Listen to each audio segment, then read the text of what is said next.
Estamos de regreso en el programa. Estoy ahora con Nelly Mendoza de la Asociación Vida y Familia y vamos a hablar de algo importante que podría pasar desapercibido por la coyuntura política, pero el domingo, que es Domingo de Ramos, es el Día de los Derechos del Niño por Nacer, algo que fue establecido no solamente de una manera conmemorativa, sino que era una manera de que el Ministerio de Educación impulsara la salud, protección de los niños que están en proceso de gestación, o sea, que están en el vientre de su madre, no quiero que se malinterprete el asunto, y de la madre, obviamente. Así es que vamos a hablar al respecto. Nelly, bienvenida. ¿Cómo estás, Enrique? Muy bien, contenta de estar aquí en el programa nuevamente. Con nuevo presidente. Con nuevo presidente. Día del Niño por Nacer. El niño por nacer es para el Perú un niño con todos los derechos del nacido. Efectivamente, la ley 27654, ya desde el año 2002, nos expresa que en nuestra nación se reconoce la vida desde la concepción y se reconoce como ciudadano sujeto de derecho, pues esta vida, a esta persona por nacer. Un peruano que se encuentra en las 2 primeras semanas de vida, en las 20 semanas de vida, en las 38 semanas de vida, a punto de nacer. Esta ley que se ha difundido probablemente poco, pero ya empieza a normarse, como tú muy bien decías, en el Ministerio de Educación, pero principalmente en el Ministerio de Salud, porque al entender el binomio madre-hijo, pues todas las atenciones de promoción de la salud, de respeto, defensa de la vida de la mamá y de la vida naciente, la vida en proceso de gestación, son los mismos derechos. Tú eres una profesional de la salud. No solamente profesional, sino con especializaciones y maestrías. Además, perteneces a la Asociación Vida y Familia. ¿Por qué este tema del niño por nacer ha empezado a cobrar una importancia a nivel internacional? Y se hacen marchas por la vida de los niños que están en gestación. El artículo número 1 de la Constitución peruana nos manifiesta que la defensa de la persona humana y el respeto de su dignidad son el fin supremo de la sociedad y del Estado.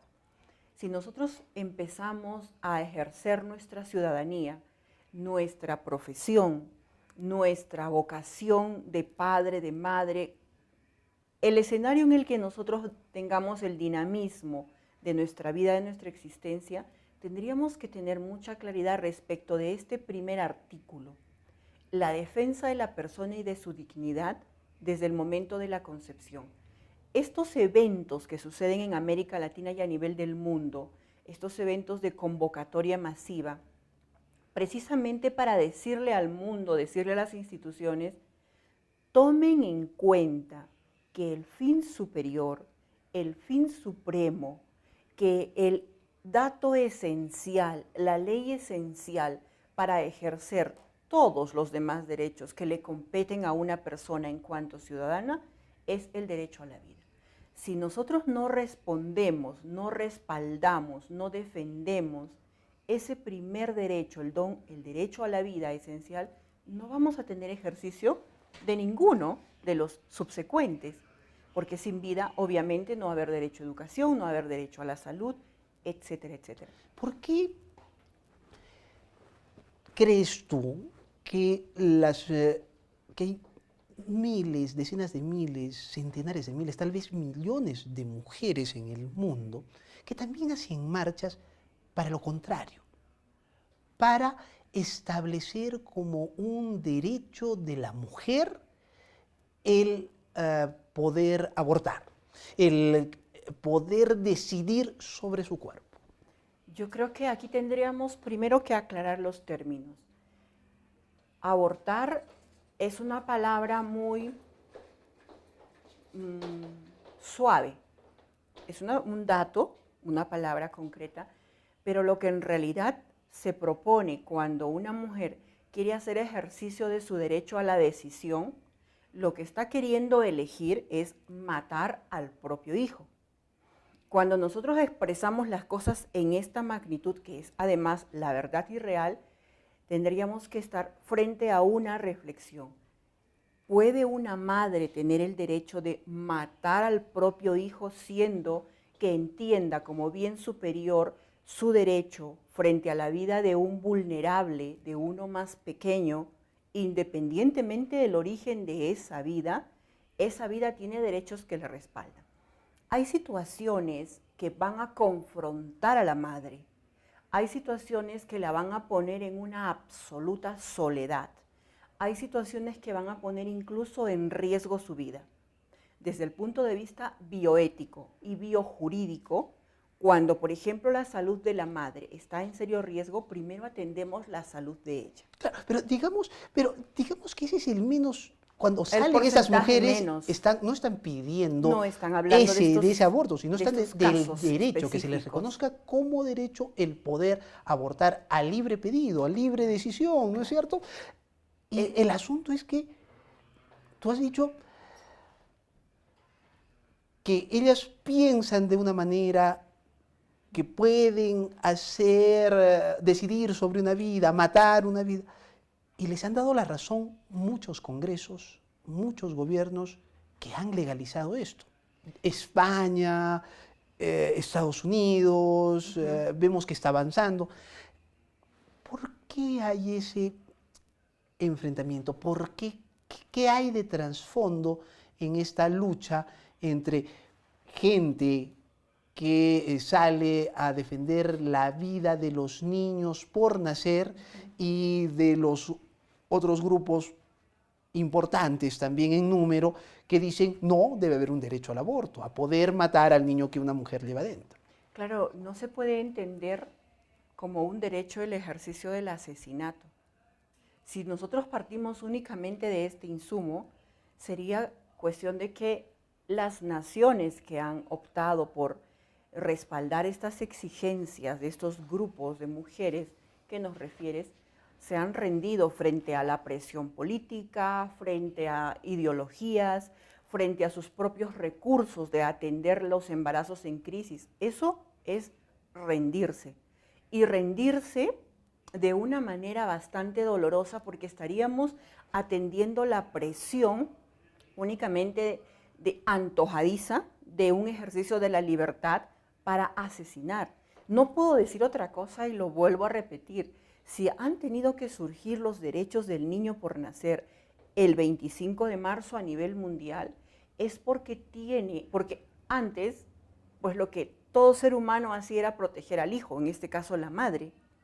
No se entendía de que pudiese existir un colectivo de mujeres, aquella naturaleza diseñada para acoger, para dar vida, que estuviera exigiendo aniquilar esa propia vida. Si una mujer no tiene la voluntad de ser madre biológica, tampoco se le puede obligar, no es algo imperioso. Lo que sí tenemos que rescatar es que como ciudadanos y como humanidad tenemos que salir a defender esta vida que necesita ser defendida. Si la mamá no puede hacerlo, está la sociedad en pleno, están las leyes que respaldan, en nuestro caso está la Constitución.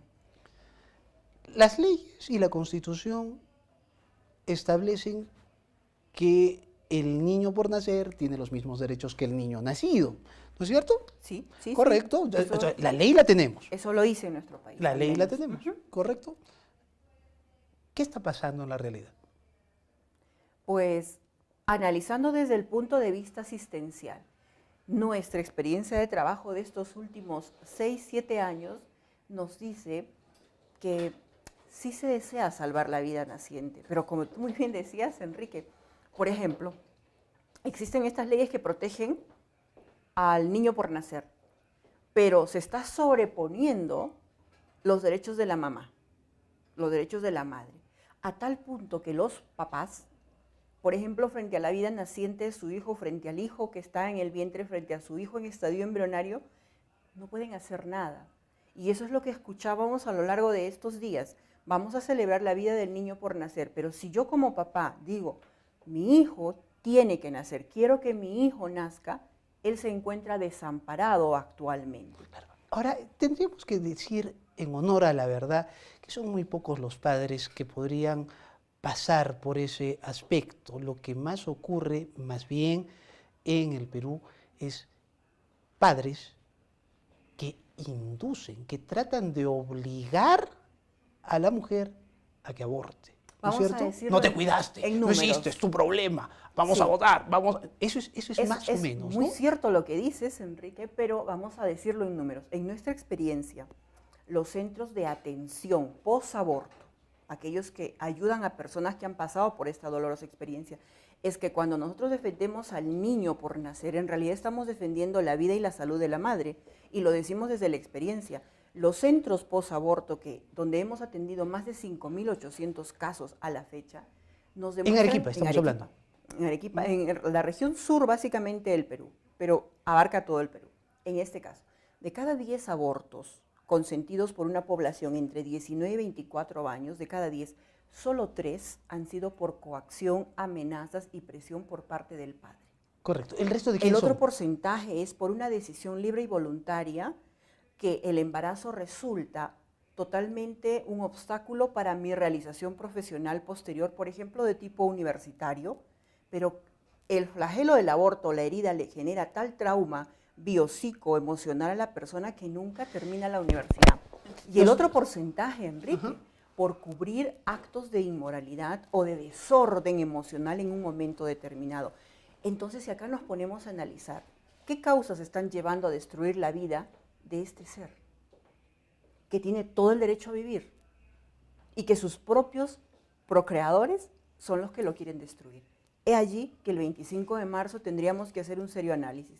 Hay una ley, la 27654, ¿cómo se está implementando? ¿Cómo se está cumpliendo en el Perú? Te agradezco mucho, Nelly. Nos Gracias. ganó el tiempo. Nelly Mendoza, de la Asociación Vida y Familia. Gracias por habernos acompañado. Nos reencontramos lunes para conversar más en Modo Bio.